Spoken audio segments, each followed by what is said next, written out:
You're watching South Asia Newsline, and here are the top stories we are tracking for you on Thursday, the 3rd of April. PM Modi arrives in Bangkok for BIMSTEC summit, key bilateral talks ahead. India opens field hospital, aids rescue operations in quake hit Myanmar. And Afghan refugees await deportations at Torkham border in Pakistan as deadline expires.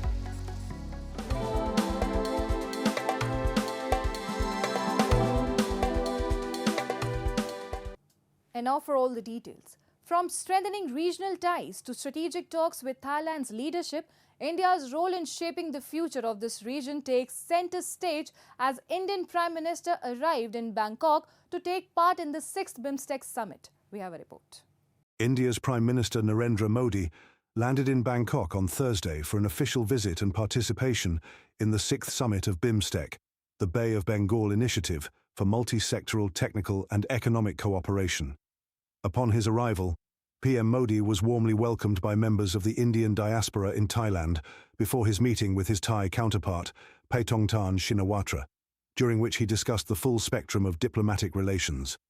His itinerary for the two-day visit also includes bilateral engagements with leaders of participating nations, with a likely possibility of the first bilateral meeting with Bangladesh Chief Advisor Muhammad Yunus. After concluding his Thailand visit, Prime Minister Modi is scheduled to embark on a visit to Sri Lanka.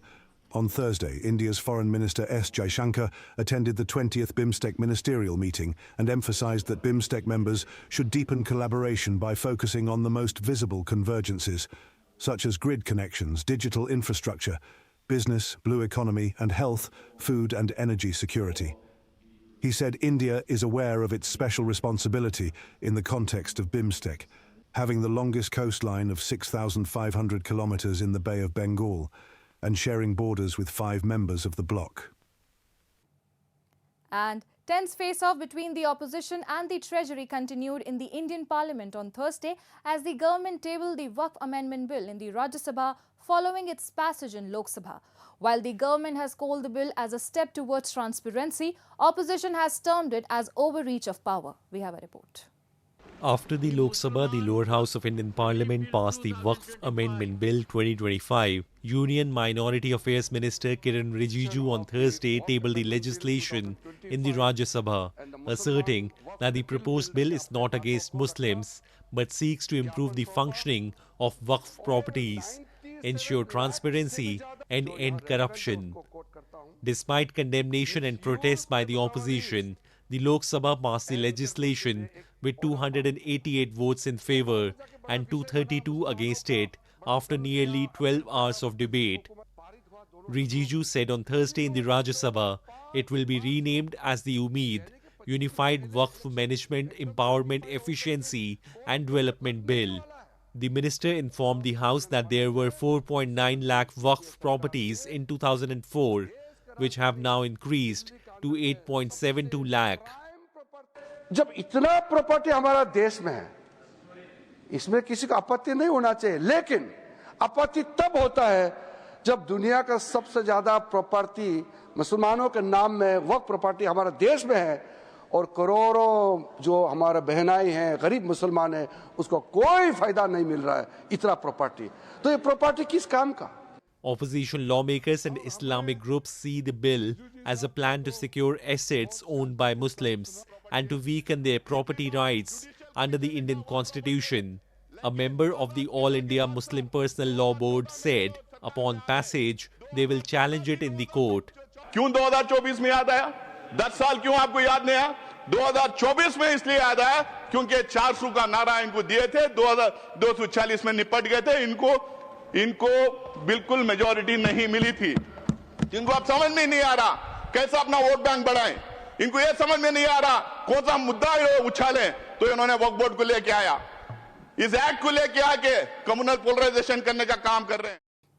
And India has stepped up its humanitarian efforts in quake hit Myanmar, setting up a field hospital in Myanmar and deployed rescue teams to aid in relief operations. With thousands dead and rescue efforts hampered by extreme heat, the focus remains on providing medical aid and recovering bodies. The Indian Army has set up a 60-bed field hospital in Mandalay, Myanmar's second biggest city, where a powerful earthquake of 7.7 magnitude has killed thousands and caused massive destruction. The facility will help in tackling trauma cases, emergency surgeries, and provide essential medical services to support the local healthcare system, which has been severely strained by the disaster. See, we have treated, yesterday the figure was around 107, today it is almost around 70 people till now. But people are coming in, and we usually take an estimate in the evening, but there are almost around 100 yesterday, but we expect around 150 to 200 today. Meanwhile, as part of India's Operation Brahma, the country's National Disaster Response Force has also been deployed in Mandalay to aid local rescuers in search and rescue operations. The quake, which struck at lunchtime on Friday, was the strongest to hit the Southeast Asian country in more than a century, toppling ancient pagodas and modern buildings alike. The death toll had surpassed 3,000, reports suggested. जिंदा लोगों की तो possibility नहीं है sir, 5-6 दिन हो गए ना, गर्मी भी बहुत है, तो जिंदा की तो कोई पॉसिबिलिटी है ही नहीं, डेड बॉडी निकाली है. Moving on. At least 6 Afghan refugee families living in Pakistan's Punjab province on Wednesday awaited deportation as the deadline for voluntary return had already expired. The deportations were due to start on Tuesday, but the repatriation process seemed to be delayed due to Eid holidays. Refugees who had been relocated to Torkham border awaited documentation formalities to complete before they were expected to be deported. Islamabad has previously linked Afghan migrants to security concerns, blaming them for militant attacks and crimes, a claim rejected by Kabul. Pakistan launched its repatriation drive for foreign nationals, primarily Afghans, in 2023, initially focusing on those without legal documentation. According to UN data, more than 800,000 Afghans hold Afghan citizen cards in Pakistan, while another 1.3 million are officially registered under the Proof of Residence card scheme.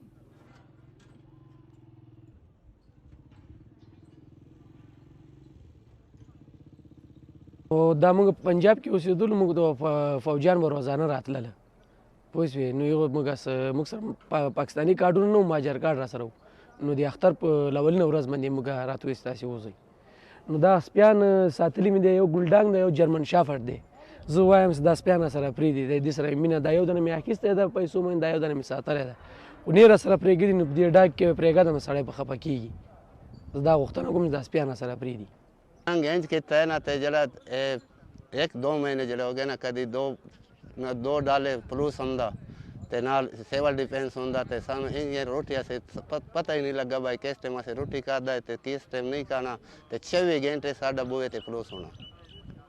ते ईद दी दिहाड़ी ते सानू इतना तंग किया कि ईद दी नमाज से नहीं पढ़िया, ते यार 4 बजे तक मोड़ा आखिरी टाइम दिता, जरा सामान है वो अद्धा छाड़ दिता, जरा पक्का हो गया 26 घंटे वेक नहीं जाता, ते जरा चीज़ वो वेच चाट के ते आ गया। Amid Trump's heavy tariff calls, Sri Lanka's opposition leader Sajith Premadasa on Thursday criticized the new 44% tariff imposed by the United States on Sri Lankan exports, calling it a wake-up call for the country's economic policy. Premadasa emphasized that this issue goes beyond trade, highlighting the government's historical stance of blocking trade deals, distrusting globalization, and viewing investment as an intrusion. Premadasa called for a strategic reset in Sri Lanka's approach to international trade. Meanwhile, India's junior finance minister Pankaj Chaudhary has said India is in wait-and-watch mode after Trump slapped a 26% tariff on imports from India. India gains a natural competitive advantage in several key sectors due to the relatively lower tariff imposed. The US has a trade deficit of $46 billion with India. I would say that in the short term, obviously 26% sounds like bad news, but it also depends on how we compete with other countries for the same goods we're exporting, which will become more expensive. We have a good trade balance with America, about a $45 billion that we are in our favor. We don't want to find that dropping too dramatically. At the same time, we'll also have to make some concessions in terms of our tariffs here. That's all in tonight's edition. We will see you same time tomorrow. Good night.